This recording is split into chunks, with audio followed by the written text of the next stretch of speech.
I guess the first thing we should talk about is the best new look teams heading into this year. I wrote down a bunch. Forget which ones we chose that we were going to talk about. I think you had your team, I had my team, but we had like Knicks, Wolves. I'll tell you. Yeah. Wolves, Knicks, Kings, 76ers with PG. Let me just say a couple of the changes actually as I go. Wolves, Randall. Knicks, Cat. Kings, DeMar. Wolves also got DiVincenzo. Yeah, a couple other pieces. But I would say the big Sixers, PG. Clippers, no PG. Kevin Porter Jr., new era. I like Kevin Porter Jr. though. Me too. Well, he beats, but it's all good. Gotta blow off some steam. Guy can't blow off some steam. Anyway, Spurs, CP. Yeah. Second year Wemby might be a huge difference. Mavericks, Klay Thompson. A couple other pieces like Najee Marshall, shit like that. And then Pelicans, maybe second year Derek Lively as well for the Mavs might be interesting. Gafford's Pelicans still there, right? as well. Yeah, Gafford is still there. Yeah. And then Pelicans, DeJounte Murray. Losing Dyson Daniels, but DeJounte Murray. And you said 76ers was the team you were interested in talking about. So let's start there. 76ers, what's up with them, you think? Well, Joel Embiid said he's not going to play back-to-backs anymore. Pussy. But think that's great for his longevity-wise. Great for just season-to-season health. And I think it's also great for that team because every year they're underwhelming when they get to the playoffs. Joel Embiid is underwhelming in the playoffs. Sometimes he's hurt. He fucking can never stay healthy through the whole season. He misses so many fucking games, dude. But I think if they can limit him, and now they bring in a guy like Paul George, that they have enough star ability to be able to clean up when he's not there, and they still got Maxey, and they got other guys around them, I think they're going to be very good. And then especially if you get a healthy Embiid, fully healthy Embiid to the playoffs with Paul George, with Maxey, I think it's going to be very scary to play against. Hear me out. Yeah. Is this a better team than when they had James Harden? Yeah. Why? I don't like James Harden. I'm not a James Harden guy. I even think in Houston I didn't like him much, even when he was putting up ridiculous numbers. I think he fucking I don't know. I don't like his gameplay. I don't like the way he plays. I don't like the way that he always needs the ball. Paul George, I think, is a guy that like if he has the ball all the time, he'll do fine. If he doesn't have the ball all the time, he'll do fine. He does those other things. I don't see James Harden doing those other things like Paul George does. Like, he's not going to go out there and get as many rebounds as Paul George can. He's not going to be as good inside.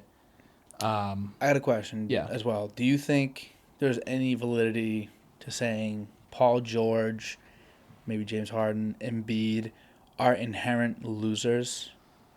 You could say that. And they won't win because they're just lose? You know what's sad is I think Luke is going to end up being one of those people too, even though he's that good. An inherent loser. Yeah. Something about the way they play just doesn't result in finals championships. Some people have that problem. That a lot of people have that problem. I think Embiid will have that problem. What do you think that's a result of? Just like mentality, or do you think it's just? I think it's just I feel like it's just like maybe it's their gameplay in a sense of like a 5v5 setting where like just like it took the Celtics a while to figure it out. I feel like at first our guys weren't winners. Like they had to work to fuck. Give me a second. Okay. I feel like they I lost it now. Oh, I feel like they like needed time to build chemistry. They needed also I think all of them their teams change year to year all the teams. God damn it! I can't speak, bro. I tried. I couldn't keep God it. Damn it! I've been doing it all day too. I've been just their teams change. I couldn't do it. Their teams change. All right, I'm sorry. God damn it, man. So they changed teams. The Not teams even themselves changed. They also changed teams, some of them. Yeah. Harden's jumped around. Paul George jumped around. I just think their teams are always constantly changing around them too, so they're never building a full chemistry with people. Which was something that was very common in the old days, hence why you could have the Celtics, the Lakers, the Pistons, the Bulls. Like these are the Rockets, the Lakers. Like up until really after the Lakers, really doesn't happen again until the Warriors. I mean the Spurs though. Warriors. These are teams that stuck together. Yeah. Not teams that split apart. I mean, you think like Harden, KD, and Kyrie, some of the best people we've ever seen play 100%. On the offensive side. Potentially the 3 best offensive players of our generation. Kyrie has the best handles of all time for sure. James Harden, potentially the best isolation player. And KD's overdose. Best overdose player of all time. Unbelievable. Right behind Dirk. And the fact that they couldn't even figure it out at all. Like, they weren't even close to figuring it out, I feel like. I feel like they weren't. KD's foot wasn't on the line. They're in the finals. Him and Kyrie, not even Harden. Just saying. His foot. Remember that? Yeah. But I do think I'm going to take a piece of what you're saying. I'm going to kind of adjust it a little bit. Mm-hmm. I think what ends up happening is there's an opportunity that they have. Maybe it's 1 year. Maybe it's 5 years, whatever it is. But typically, for most guys, it's maybe 1 or 2 seasons where they have a shot to win the whole thing. Because that's what etches you in history, is winning the whole thing. Everything else doesn't really matter. I think you usually get 1 or 2 opportunities at it. Yep. And at least before you end up being a solidified guy, and then I'll get into that in a second. But when you're someone that's looking to get it, you get one opportunity. Let's just say a good example is James Harden to me. Mm-hmm. James Harden, I don't think he's an inherent loser off rip. I think he became an inherent loser. They had it. The Rockets were the second best team in basketball. They had the Warriors in the 7th game up in the 4th quarter. Or 3rd quarter, I think. And Chris Paul gets hurt. Instantly, everything goes down the tubes. Yeah. And they lose that game. I think that was Harden's shot. That was Harden's year. That was the only opportunity he was going to have to become a winner. Yeah. But without being a winner, he was never going to have another opportunity again. He needed to have won that to have found other opportunities down the line. And the reason I think that that's true is just because, you have guys like Jordan who transcend the game, who are so much better than everybody. They can basically manufacture opportunities. LeBron, same thing. Manufacture yourself a finals opportunity. Yeah. But Hakeem Olajuwon, who most people consider as a top 15 player of all time, had 2 years of opportunity. No Jordan in the league. Ralph Sampson's still healthy. He's in the peak of his powers. Best defense in basketball. Pretty weak Western Conference. Pretty weak East at that point. And they got there, and they did it 2 years in a row, back to back. And now Hakeem is a winner, and we see him in a beautiful light. But then you have guys like Harden, who made it almost, didn't quite get there, and now is an inherent loser for the rest of his career. And that's just kind of how I think it is. I think you either capitalize on the opportunity. Sometimes it's taken away from you, Like Kawhi Leonard, forever etched in history. Yeah. He's not an inherent. We can't see him as an inherent loser because he won one. Yeah. And he'll always have that in his bag. Giannis, he'll always have one. Sucks that KD has one. He's got 2. I feel like he's such a... Well, yeah. I just feel like he's like such a loser, though. I know. It felt so cheap to me. That one, see... They manufactured it, almost for him. Sometimes it can happen. Shit can happen. Yeah. But really, he didn't, there's a reason we see it a little tainted, He didn't manufacture it. The Warriors did. Yeah. And then he just kind of rode the coattails. Still had to win it. They did lose one with him. Yeah. Injuries. But, yeah, that's just what it is, I think. I think you more become an inherent loser than you are one. Yeah. I'd like to think so. Shit. I like to think so. So what do you think? What was the other team? The Wolves. Yeah. We'll end with the Wolves. Yeah. So the Sixers, good team, but I think that they're at this point inherent losers. I can't think so. Especially Maxey, he's not a loser, and I think he's great. And I think he's gonna, dude. I'm not saying he's a valuable piece to where he's a superstar, but dude's you have to beat the damn Celtics. near all-star caliber talent. You have to beat the Celtics. Which I don't think that's the only thing that's I feel like they won't. The Knicks though, I don't like the Knicks this year. As much as they have. That's a whole other conversation. I don't like them. I don't think they're gonna work.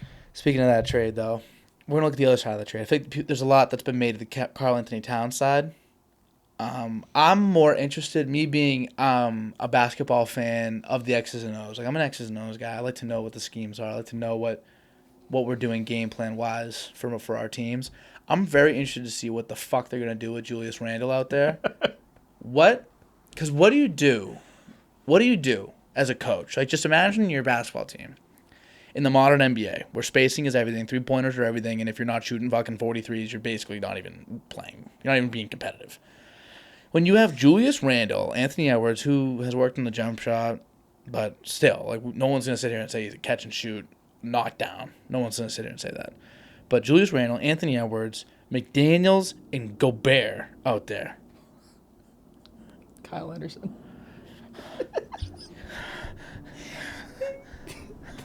Slow-mo even there anymore? I think so. Sure. He might be on the Warriors.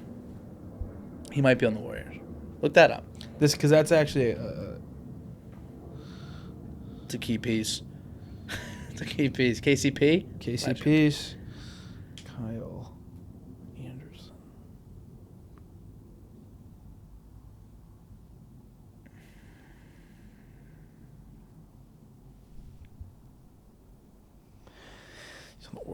He's on the Warriors. So I'm gross. Anyway, DiVincenzo even out when there. When did he go to the Warriors? Off season. Yeah, thanks. I don't. What do you like want? like May. when though? Like now what? Like July. All right, for August. what? Like what was it? A small contract. Okay. Maybe 1 or 2 year deal. I didn't even see it. Yeah, he's fucking ass. He's slow-mo. Who gives a fuck? I think he's okay. He takes He's forever. a good 7-man. He's okay. He'll be better on the Warriors than he was for the Wolves. He was decent for the Wolves though. He's not bad. I'm shitting on him for no reason. But let's just say DiVincenzo. So DiVincenzo, fucking McDaniels, Gobert, and Randall. Yeah, like you could plan to not play them at the same time, but if those are your 5 best guys, then they should probably be fucking sharing the floor at some point, hopefully down the stretch. What the fuck do you do? What do you do with those guys? Who's setting the screen? Who's sitting corner? You sit DiVincenzo and McDaniels corner and pray that they can fucking hit threes. I don't think they can. And then where do you put Gobert? On the block? And then you have Randall and Anthony Edwards just going around the screen, hook passing to the other one, going around their screen, hook passing it, going back and forth. I don't understand what you do. What's the offense? Do you do horns? What are we going to do? Put Gobert at the fucking high block? With the high post on high block? The high post? What's he going to do out there? If I'm a center, I sit in the paint and I'm just like... Eh. So Gobert needs to be by the basket to be anything effective. So to me, you ready for this? To me, what this means is Gobert's got to go. Or he becomes like a 15-minute-a-game guy. Dead serious. Do you think if they kept Cat, got rid of Gobert, and bringed in Randall, it would have been a lot brought in Randall? Fuck me, bringed in Randall? Who says bringed in Randall? I don't know, bro. Anyway. Do you think if they brought in Randall and kept Cat instead, that would have been better for them? I mean, yeah, but that's the equivalent of saying, like, okay, well, the Celtics, like, let's just say the Celtics trade Jaylen Brown for Luka Doncic. Being like, yeah, but do you think it'd be better if we traded Jordan Walsh for Luka Doncic instead? No, I'm not saying like it's that. Like, dude, I'm like, saying that'd be better. As a hypothetical thing, like I'm saying like 100%. Game scheme wise, by how they play. No question. Yeah. I don't even think it's even a half of a thought. Even Gobert's not ass. I like Gobert as a defensive player. I like Gobert. Me. This guy. Me likes Gobert. But not with a bunch of fucking non-shooters. Like, you don't want... Listen, I like Anthony Edwards as a shooter. I think he's a decent shooter. He can hit shots for you, especially in big moments. I think he'll learn to do that as time comes. Kind of like Kobe. Because he'll take enough of them. Trust. But if he's not attacking the basket primarily, he becomes worse. You want him attacking the basket and slowly working his way out, starting in the paint, getting the midi open, and then getting the 3 available. You need to start with the pressure on the basket. Fuck. You need to start with the pressure on the basket. And then you can work your way out to mid-range to the 3-pointer. And if Gobert's fucking clogging the whole bitch up, and if it's not Gobert, it's going to be fucking Julius Randle ball. Get the fuck out of here. What do you do with that? So... I don't know what so that's why it's interesting to me. I know it sounds like I'm angry. I think it's never going to work. I like the coach. So I'm interested to see what he does. I'm interested. I think it works. You think it works? I think it'll work. Wow. I think it'll work. How? I just do. Just pressure? They're just going to continuously pound the rim? I think they're going to be gross on defense. Julius Randle. And I think... No, listen to me. Not as good a Will you defender hold on to me? Wait. as Cat. Wait. I think he's got more switchability than Cat. Oh, no. Yes. Cat worked tirelessly to become a better defender. Worked tirelessly. He worked tirelessly. Hey, now Julius defender. Randle's working tirelessly to become a better shooter. Julius Randle has had a long career of doing nothing to work harder to get himself better. He got a little bit, he wasn't a most improved player, whatever, maybe. I don't even know if he fully did, but he had a great couple seasons where he could score the ball, but guess what? He's got no left hand, and he refuses to move his fucking feet.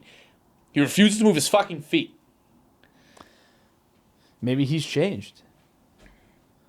I think the coach might be able to get a little more out of him. I think Thibodeau might have pushed him a little too hard. He was willing to do it like minutes wise, and like he'll shoot enough shots for sure. But I think when it came to like trying to get him to be a better defender, You think they make Julius Randle like a 25-minute per game man and bring Nas in a lot more? I mean, dude, like, yeah, like, I fucking hope so. You need to play Nas. Nas next to Julius Randle is not bad. Yeah. Better than having Gobert next to him. So if you played... I think if they do it right, it'll work. It just sucks because, like, it's like, all right, so Gobert's not going to be at the end of the game or Julius Randle. There's no way. I'm interested to see it again. I'm interested to see how they figure it out. Mm-hmm. But it'd be really... I know, the plans are crazy, man. They go right over all day, every day. I don't even realize it. I don't either anymore. That was the first time I did in a while. I feel like it's been happening a lot. But yeah, man, Wolves are going to be... That's why I'm interested. I want to see how the coach can figure it out. And then, yeah, the Sixers are probably a close second, though. But I like the Harden fit more for them. Because Harden brings the best out of Embiid. Their pick and roll was the most efficient in basketball for the time. And pick and roll, like, runs the league, And also Harden can score in isolation, which usually is good in the playoffs. I might just be like, I love Paul George. No, I'm anti-Harden, and I love Paul George, so it's really a double... I think I'm done with Paul George. I think everyone loves Paul George. I'm just fucking... I'm fed. I'm fed up with this fucking facade of a great two-way player that once was. He is a great two-way player. Facade. It's all a facade. It's all a facade. How great can he fucking possibly be? How great could he be? They don't do anything. He's never done anything after his injury. It just hasn't. I mean, yeah, like fucking yeah. Okay, I'm gonna get slammed because he had like that MVP season on the Thunder. For what? Nothing. It's what all. What about Embiid? I feel like you every think time Embiid's like, good? Like yeah, but it's like for what? For what? I hate seeing like. Well, you think Luka's good? For what? They have huge holes in their game, one way or another. All these guys. Luka has a huge hole. Yeah. Defensively. Yeah, he just looks at him. He's playing like that blow by percentage was crazy. Bro, he's ass on defense, and he won't give up the ball enough. I think he won't to be better and improve, and he won't work hard enough. Or potentially, I don't know. He doesn't look like he's in fucking pristine shape. I just don't see it. Like Jokic makes it work. He still has an incredible defensive rating. Yeah. So, but you're a fucking point guard. Like, you might need to slim down, pal. He looks a lot more slim, I will say. He always does. And then the season starts, and he's like, oh, and then we're like, why is he big again? But he's in the weight room. I mean, he loves using the body, but it's like, then you don't use the body as much on the defensive end. Like, you're so tired. He's so tired. But, yeah, I don't know. I think these guys, some of them just have, like, some glaring holes in their game. I'm having a hard time saying what Paul George's glaring holes, but that's what kind of fucking bothers me. It's like, all right, so if you're this gross, if you're this gross, some people say, I think there's young kids out there that think he's the greatest player of all time. Like I've seen that. They're like, yeah, he can handle, he can do. What can he do? Win? I don't know. Win ball games? Win you a ball game? It's just like fucking feels like he's useless. Like he's out. It's like Kevin Durant feels like that sometimes too. I'm just like, are you even doing anything? How the fuck do you I do feel like that about KD. Like, you have 30 points, 10 rebounds, 6 assists, you're 11 for 14. We're down 30. You know what I mean? Well, maybe that's just because, like, the other guys ain't putting up good numbers. You can only do so much. Yeah, I mean, maybe that's it, shit. That's probably it. I'm probably overreacting. But doesn't it feel like that sometimes? It does. Like, I'm watching KD shoot 85% from the field, have a historic night. Yeah, he just broke the Suns' record for threes in a game. Maybe he's got to shoot more. They're down 20. What the fuck? Yeah. Devin Booker, honestly, he's feeling like that less now. I don't know what that's about. I hate him. Me too. I know you hate him. Yeah. For probably different reasons than I do. I just don't like. He's growing on me. I just don't like the way. I don't like Talent-wise. I don't like him. He's really talented. I don't like anything about him. Yeah, he is. He's just got a puss on his face. That's how I describe it. Put up 70 and lose. Like, dude, that's what I'm talking about. For what? It's like, for fucking what? What are you doing? It's like, there must be just like, it must just be like key moment lapses in like ability. I don't know, man. All right, well, that's the end of my Paul George and shit rant. So